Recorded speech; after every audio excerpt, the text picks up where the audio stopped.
ഉത്തർപ്രദേശ് ലക്നൌവിൽ കോച്ചിംഗ് സെന്ററിൽ വൻ തീപിടുത്തം. കെട്ടിടത്തിന്റെ 1-ാം നിലയിലാണ് തീപിടുത്തമുണ്ടായത്. തീ നിയന്ത്രണ വിധേയമാക്കാനുള്ള ശ്രമം ഇപ്പോഴും തുടരുകയാണ്. ദൃശ്യങ്ങൾ ഇപ്പോൾ പ്രേക്ഷകർക്ക് കാണാം.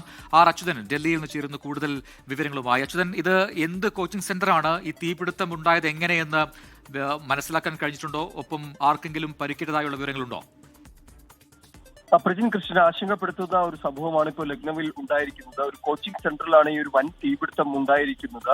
കെട്ടിടത്തിന്റെ 1-ാം നിലയിലാണ് ഈ തീപിടുത്തം ഉണ്ടായതായി ഇപ്പോൾ ലഭിക്കുന്ന വിവരം. നിരവധി വിദ്യാർത്ഥികൾ ഇതിൽ ഉണ്ടായിരുന്നതായുള്ള വിവരങ്ങൾ ലഭിച്ചു. പലരും താഴേക്ക് ചാടി രക്ഷപ്പെട്ടതായി ഈ ദൃക്സാക്ഷികൾ പറയുന്നുണ്ട്. എന്നാലും ഉള്ളിൽ 6ഓളം പേർ കുടുങ്ങിക്കിടക്കുന്നതായുള്ള ചില സൂചനകളുണ്ട്. നിലവിലിപ്പോൾ ഈ രക്ഷാപ്രവർത്തനം ഇവിടെ പുരോഗമിക്കുകയാണ്. കൂടുതൽ അഗ്നിരക്ഷാ സേന ഈ സ്ഥലത്തേക്ക് എത്തി ഇപ്പോൾ തീ നിയന്ത്രണ വിധേയമാക്കാനുള്ള ശ്രമങ്ങൾ തുടരുന്നു എന്നത് തന്നെയാണ്. എന്തായാലും ഇതുവരെയും ഇതുമായി ബന്ധപ്പെട്ട് മറ്റ് വിവരങ്ങൾ പുറത്തു വന്നിട്ടില്ല. ഏതെങ്കിലും ആർക്കെങ്കിലും ഇതിൽ പരിക്കേറ്റിട്ടുണ്ടോ അല്ലെങ്കിൽ ആളപായം ഉണ്ടായിട്ടുണ്ടോ എന്ന കാര്യങ്ങളിൽ ഒരു സ്ഥിരീകരണം വന്നിട്ടില്ല.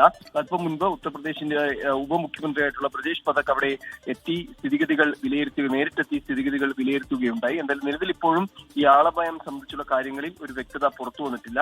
രക്ഷാപ്രവർത്തനം പുരോഗമിക്കുന്നു. അച്യുതൻ, അവിടെ ആ സമയത്ത് ആരൊക്കെ ഉണ്ടായിരുന്നു എന്നതിനെ കുറിച്ച് എന്തെങ്കിലും സൂചനകളുണ്ടോ? സമീപവാസികളോടോ മറ്റോ സംസാരിക്കാൻ ആയിട്ടുണ്ടോ? ആ മട്ടിലുള്ള റിപ്പോർട്ടുകൾ വരുന്നുണ്ടോ? എത്ര സമയത്തിനകം ഈ തീ നിയന്ത്രണ വിധേയമാക്കാമെന്നാണ് കരുതുന്നത്? ക്രിസ്റ്റിന, കൃത്യമായി ഈ കോച്ചിംഗ് സെന്ററിൽ എത്ര പേർ ഉണ്ടായിരുന്നു എന്ന സംബന്ധിച്ചുള്ള വിവരങ്ങൾ ഈ ഘട്ടത്തിൽ ഇതുവരെയും പുറത്തു വന്നിട്ടില്ല. എന്തായാലും ഈ സംഭവം ഉണ്ടായതിന് പിന്നാലെ തന്നെ പല വിദ്യാർത്ഥികളും താഴേക്ക് ചാടി രക്ഷപ്പെടാനുള്ള ശ്രമങ്ങൾ നടത്തിയിരുന്നു എന്നുള്ള ദൃക്സാക്ഷികൾ പറയുന്നുണ്ട്. എന്തായാലും കൂടുതൽ ഇതുമായി ബന്ധപ്പെട്ടുള്ള വിവരങ്ങൾ ഇനിയും വരേണ്ടതുണ്ട്. രക്ഷാപ്രവർത്തനം ഇവിടെ ഇപ്പോൾ പുരോഗമിച്ചുകൊണ്ടിരിക്കുകയാണ്. തീ നിയന്ത്രണ വിധേയമാക്കാനുള്ള ശ്രമങ്ങളാണ് നിലവിൽ ഇപ്പോൾ അവിടെ തുടരുന്നത്.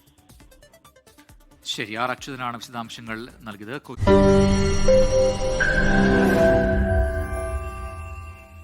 ലോകത്തെവിടെയായാലും ഏത് സമയത്തും 24 വാർത്തകളും ഓഗ്മെന്റഡ് റിയാലിറ്റി പാക്കേജുകളും എക്സ്പ്ലെയിനറുകളും വിശദമായി കാണാൻ ഞങ്ങളുടെ യൂട്യൂബ് ചാനൽ നിങ്ങൾക്ക് സബ്സ്ക്രൈബ് ചെയ്യാം.